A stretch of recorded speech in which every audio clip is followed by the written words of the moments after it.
Obviously ভালো practice হচ্ছে। আমার কাছে মনে হয়েছে একটা জিনিস একটু আমি স্ট্রাগল করতেছিলাম, ওইটা নিয়ে একটু কাজ করতেছিলাম। আর হ্যাঁ, শেষের দিকে মৃত্যুঞ্জয়ও আমি আমার মতো করতেছিলাম, ও বললো যে আসলে ও একটু বোলিং করতে চায়, তো এই কারণেই আসলে। কয় বলে কত হলো? না, ওইটা একটা পার্টিকুলার ইয়ে ছিল যে 6 বলে 15 রানস থাকলে ডেট ওভারে কীভাবে ও এটা ট্যাকেল দিবে এবং কীভাবে আমি ওইটা করবো এরকম। কে জিতলো লাস্টে? একটা ও জিতছে, একটা আমি। দেখেন, অ্যাজ এ প্লেয়ার হিসেবে আমার কাজটা হচ্ছে মাঠে খেলা। আমি আসলে এগুলো নিয়ে খুব বেশি একটা কনসার্ন না, যেটা বললাম যে মাঠের টুর্নামেন্টটা যদি কম্পিটিটিভ হয়, but at the same time আমার কাছে মনে হয় যে টিমগুলোর আরও রেসপন্সিবিলিটি বেশি থাকা উচিত, কারণ এটা একটা ওয়ার্ল্ড ওয়াইড টুর্নামেন্ট যেটা সবাই ফলো করতেছে। সো এমন কিছু আসলে আমাদের করা উচিত না যেটার আসলে ভাবমূর্তি বাংলাদেশে নষ্ট হয়। সবার আগে আমার কাছে মনে হয় যে বাংলাদেশকে নিয়ে আমাদের চিন্তা করা উচিত। না, অবভিয়াসলি ভাই, আমার কাছে মনে হয় যে খুব বড় একটা চ্যালেঞ্জ এইবারে বিপিএলটা করা, but at the same time আমাদের মনে হতে হবে যে সিচুয়েশন সব কিছু মিলায় আসলে বড় অনেক চেষ্টা করতেছে। আমার কাছে মনে হয় যে এখান থেকে পজিটিভ দিক যেগুলো রয়েছে এটা আসলে আমাদের নিয়ে কাজ করা উচিত, এবং টিমগুলো আমার কাছে মনে হয় সবগুলো টিমই খুবই balance team. So tournament start হলে আমার কাছে মনে হয় যে ইনশাল্লাহ কম্পিটিটিভ একটা টুর্নামেন্ট হবে। রিয়াদ ভাই আলহামদুলিল্লাহ খুব ভালো অবস্থায় আছে, এবং সবথেকে বড় কথা আমার কাছে মনে হয় যে উনি আসাতে আমাদের টিমটা আজকে যেহেতু ফার্স্ট প্র্যাকটিসে জয়েন করলো, টিমটা আরও বেশি বুস্ট আপ হচ্ছে, এবং অ্যাট দ্য সেম টাইম বিদেশিরাও চলে আসলে আমার কাছে মনে হয় যে সবথেকে বড় চ্যালেঞ্জ আমাদের এই টুর্নামেন্টে আমরা কীভাবে অ্যাজ এ টিম হিসেবে খেলতে পারি, কারণ টিম হিসেবে আমার কাছে মনে হয় যে খেললে আমরা আমাদের সেরাটা খেলতে পারবো।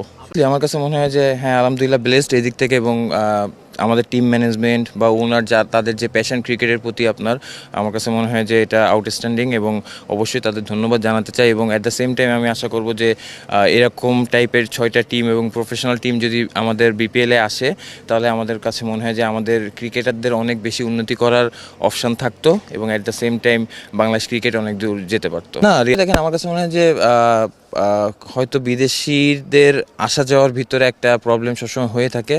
সো এই দিক থেকে এই বছর আমরা আশা করব যাতে আমরা পুরো টুর্নামেন্টটাই একটা টিম হিসেবে খেলতে পারি এবং অ্যাজ এ টিম হিসেবে খেলতে পারি, এবং খুব বেশি চেঞ্জ যখন আপনার হবে তখন হচ্ছে টিমে আসলে ওই টিমের বন্ডিংসটা একটুখানি ডিফিকাল্টিস দেখা যায়। বাট আমার কাছে মনে হয় যে এই বছর আমাদের মূল ফোকাসটা থাকবে যাতে আমরা একটা টিম হিসেবে খেলতে পারি এবং থ্রু আউট দ্য টুর্নামেন্ট একটা টিমে খেলি।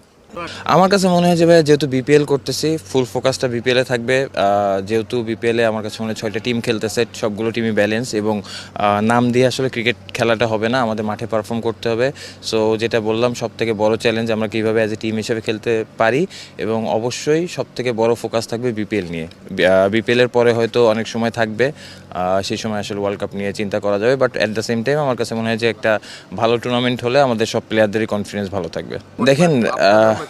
দেখেন, রিয়াদ ভাই হচ্ছে চ্যাম্পিয়ন প্লেয়ার, আর সব থেকে বড় যে জিনিসটা আমার কাছে বললাম যে উনি প্র্যাকটিসে জয়েন করার পর কিন্তু টিমটাও উজ্জীবিত হয়েছে, এবং লক্ষ্য যদি বলতে পারেন, আমার কাছে মনে হয় তার কাছে প্রতিটা ম্যাচই ভালো করা, এবং টিম তার কাছে কী চাচ্ছে ওই কন্ট্রিবিউশন করাটা, এবং ওনার যে ডেডিকেশন লেভেল, এটা নিয়ে আসলে কোনো ডাউট থাকার কথা না। তো আমার কাছে মনে হয় উনি ওনার সেরাটা দেওয়ার চেষ্টা করবে। হ্যাঁ, রেজাল্ট আপনার হাতে থাকবে না, বাট আমার কাছে মনে হয় ডেডিকেশনের দিক থেকে রিয়াদ ভাই আমাদের জন্য একটা ইন্সপায়ারিং হতে পারে। অবশ্যই দেখেন, মোস্তাফিজ তো বাংলাদেশের জন্য সবসময় ডিফারেন্ট। আমার কাছে মনে হয় যে ও যখনই থাকে বা মাঠে থাকে, এবং যদি আমরা ন্যাশনাল টিমের কথাও বলি, সব ব্যাটসম্যানরাও কিন্তু ওকে ওইভাবে সমীহ করে খেলে। সো আমার কাছে মনে হয় যে একটা বাড়তি পাওয়া।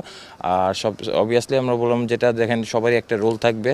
সো রোল থেকে আমার কাছে মনে হয় যে সবাই সবার জায়গা থেকে 100% দেওয়ার চেষ্টাটা করবে, কারণ আপনার কাছে আপনি টিমের জন্য 100% মানে চেষ্টা করতে পারেন, বাট রেজাল্ট তো আসলে সব কিছু আপনার উপরে থাকবে না। বাট যেটা বললাম যে একজন আরেকজনকে ব্যাক করা এবং অ্যাজ এ টিম হিসেবে খেলাটা ইম্পর্টেন্ট।